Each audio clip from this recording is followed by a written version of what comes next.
Hi, I'm Louise Fletcher. I'm generally an abstract painter, but recently I took a detour into portraiture and I had an experience I thought might be useful to share with you: how to save a painting that's gone horribly wrong. I think this is something we've all experienced. You're working away and you just can't make this thing look like a painting no matter what you do, whether it's abstract or realistic. What I'm going to talk about applies to you. I initially started to make a video of painting this self-portrait, which I was going to share on YouTube, and then this happened. So I'm speeding this up. I started out by mapping out the drawing. Sometimes I do this when I'm painting a portrait, sometimes I don't, but this picture that I was using as a reference, which is a photo I took of myself, was at an odd angle, so I felt I needed to map it out. But that's where things went wrong, because I was in such a hurry to make this painting because I wanted to make a YouTube video that I rushed the drafting out stage, and so I never got the angle of the nose, eyes and mouth right. And this picture, because it was at an odd angle, there were odd perspectives on the face, and because I hadn't done that mapping out, I kept trying to correct it in the paint. And so here I usually block in tones, so lights and darks. So I was doing that here, but without the basic premise that I needed, which is the outline, like where do the eyes go, where does the nose go. And so at this point it's not looking too bad, but as I went on I kept correcting. Okay, I think that nose is in the wrong place, so I cover a little bit of it up. I think the eyebrows, I move them, add more hair, change the shape of the face as I start to see the errors. But when you do it this way, it's really difficult. So I've made one eye too big, and it just went on and on and on. The whole process became extremely frustrating. This actually is 4.5 hours of painting, even though you're seeing it in this very short 1 to 2 minute period. This was 4.5 hours of my life. And I am not getting anywhere with it.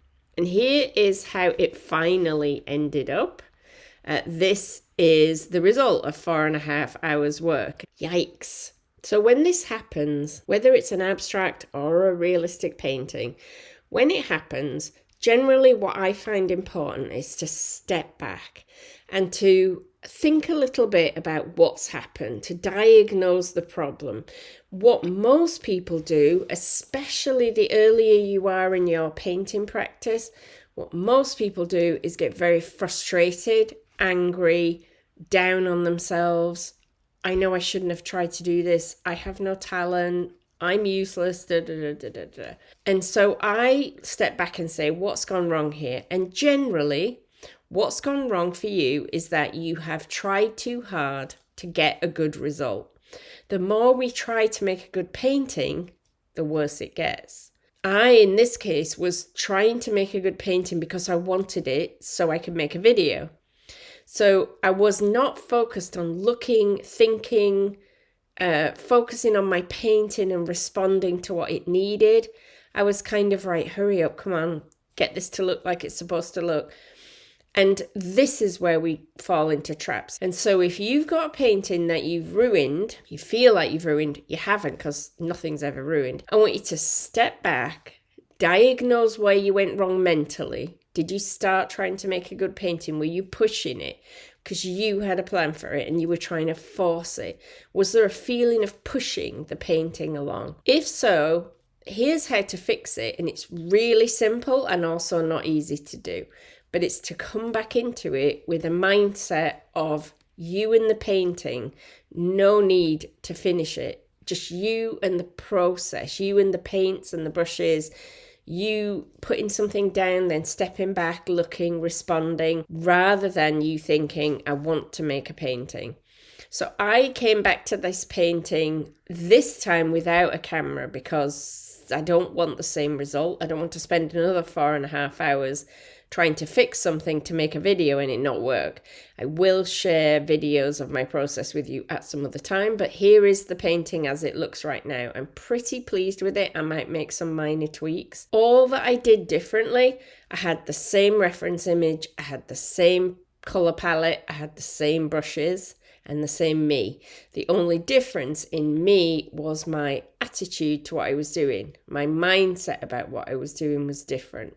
This time I really looked at the photo. This time I really thought about how I could get the angles of the face right. This time I really concentrated on the paint application and the colours and what I was enjoying. And this time the painting started to come together fairly easily without all that resistance and trouble that I felt the time before. So perhaps you clicked on this video thinking I was going to say what you need to do is add a little bit of dark and a little bit of light and tweak the colours and your painting will be fixed. But of course I don't know how to fix your particular painting in terms of what colours to use, what shapes to add, or any of that. What I do know is that you've got too much up in here and you need to come back into your body, into your experience with the paint, into the process, into the not pushing. And just like happened with me, if you can do that, you will spend less time and you will get a better result than when you're pushing too hard. If you found this interesting, do subscribe to my newsletter. You'll find the link below this video. I share something every week with artists, videos or free advice or podcasts or just an article. But I send something every Sunday. So do sign up, come and follow me, and let's make some art together. See you soon. Bye.